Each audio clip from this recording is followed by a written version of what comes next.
और देखिए, सच बेधड़क की खबर का एक बार फिर असर हुआ है। सच बेधड़क ने प्रमुखता से उठाया था फर्जी डिग्रियों का मामला। कच्ची डिग्री नौकरी पक्की शीर्षक से दिखाई थी खबर के बाद राजस्थान कर्मचारी चयन बोर्ड ने दिखाई सख्ती। कूटरचित तरीके से भर्तियों में शामिल होने वालों को बोर्ड ने दी थी हिदायत। ऐसा करने वाले अभ्यर्थियों को दी थी एफआईआर की चेतावनी।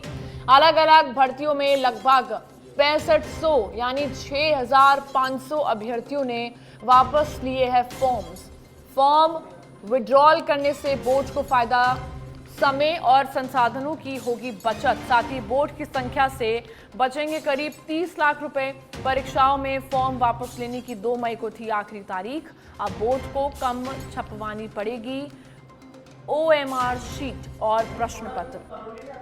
500 से अधिक शिक्षक भी लगाने पड़ेंगे कम। और बोर्ड ने अपात्र लोगों को दी थी फॉर्म नहीं भरने की हिदायत। बोर्ड अध्यक्ष आलोक राज फर्जीवाड़े को लेकर एक्शन मोड में है। बड़ी अपडेट आपको इस वक्त की दे रहे, जहां पर ये बड़ा मामला सामने आया है। सच बेधड़क की खबर का असर हुआ है।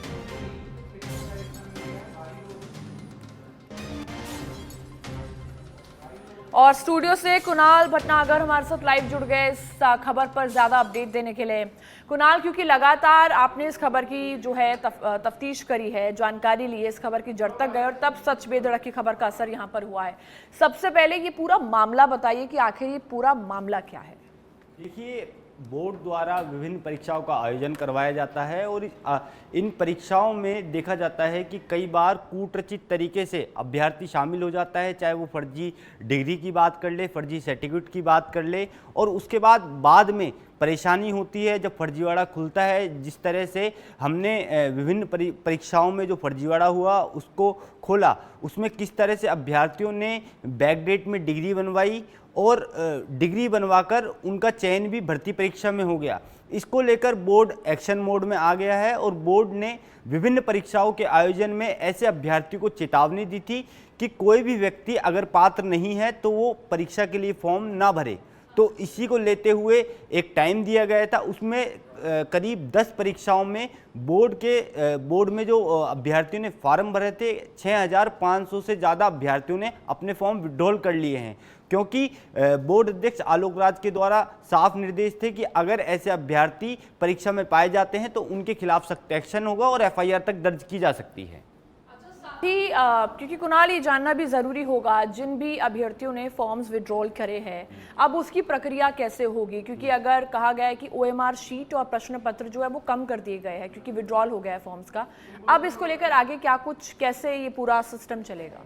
देखिए, कहीं ना कहीं एक सकारात्मक परिणाम जो है बोर्ड के एक्शन के बाद देखने को मिल रहे हैं, क्योंकि जब बच्चे परीक्षा देते हैं तो ज़्यादा संख्या में बच्चे होते हैं, तो अब क्योंकि बोर्ड ने पूरा सिस्टम बनाया है और ये जो 6500 से ज़्यादा अभ्यर्थी हैं वो अपने फॉर्म विड्रॉल कर लेंगे। अगर देखा जाए ये अभ्यर्थी अगर इस परीक्षा में शामिल होते तो क्योंकि ये पात्र नहीं थे तो इससे समय और संसाधन दोनों की खपत होती, जिससे बोर्ड को आर्थिक रूप से भी नुकसान होता। लेकिन अब अनुमान लगाया जा रहा है कि बोर्ड के इस फैसले के बाद और ये जो 6500 से ज़्यादा अभ्यर्थियों ने अपने फॉर्म विड्रॉल किए हैं, इससे आर्थिक रूप से बोर्ड को फायदा होगा। करीब 30 लाख रुपए इस पूरी प्रक्रिया में बचेंगे।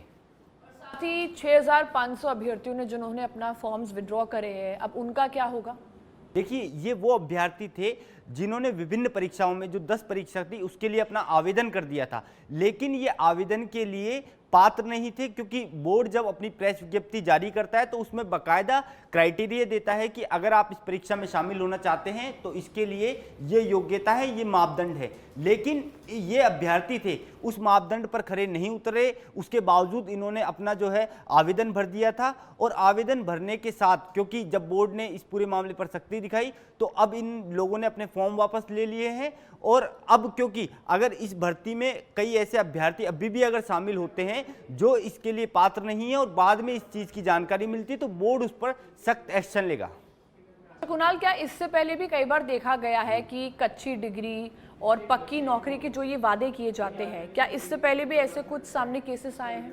निश्चित रूप से आपको बता दें कि विभिन्न भर्ती परीक्षाओं में देखने को मिला है, क्योंकि सच बेधड़क ने डमी कैंडिडेटों का मामला प्रमुखता से उठाया था कि किस तरह से पीटीआई भर्ती 2022 में फर्जीवाड़ा हुआ। इसी भर्ती प्रक्रिया में किस तरह से बैकडेट में अभ्यर्थी डिग्री लेकर आए, इसका जो हमने टाइटल से खबर चलाई थी, कच्ची डिग्री नौकरी पक्की, हमने खबर चलाई थी। उसके बाद बोर्ड ने इस पूरे मामले का संज्ञान लिया था और संज्ञान लेने के साथ ही ऐसे अभ्यर्थियों पर कार्यवाही करते हुए तकरीबन अब तक बोर्ड ने करीब 110 लोगों को, जिनकी सरकारी नौकरी में चयन हो गया था, ये इस भर्ती प्रक्रिया में वो शामिल हो गए थे, उनको बाहर कर दिया है। इसी के साथ जो अभी एसओजी इस पूरे मामले पर जो हम देख सकते हैं कि फर्जी डिग्री बनाने वाला गिरोह है राजस्थान में सक्रिय, उस पर सख्त है और एक्शन लगातार इस पर लिए जा रहे हैं। अच्छा, क्योंकि इससे पहले ऐसा कोई एक्शन नहीं लिया गया, लेकिन जब सच बेधड़क ने इस खबर को दिखाया और आप तफ्तीश आपने इस खबर की करी, जब तक आप इस खबर के गए, तब जाकर इस खबर का असर हुआ। कहीं ना कहीं राजस्थान कर्मचारी चयन बोर्ड ने फिर इस पर सख्ती दिखाई है। देखिए, निश्चित रूप से जब हम लगातार इस खबर को दिखाते रहे, तो फिर चाहे जिस भर्ती प्रक्रिया की हमने बात की, पीटीआई भर्ती 2022, इसके अलावा लगातार इस भर्ती प्रक्रिया में जिस तरह से डमी बैठे, उसके खिलाफ पहले सांगानेर थाने में मामला दर्ज था, उसके बाद एसओजी ने इस पूरे मामले का संज्ञान लिया। बाकायदा सीएम ऑफिस से एक लेटर गया सरकार को, बोर्ड को और शिक्षा निदेशालय बीकानेर को कि इस पूरे मामले का संज्ञान ले और सख्ती से कार्रवाई करे।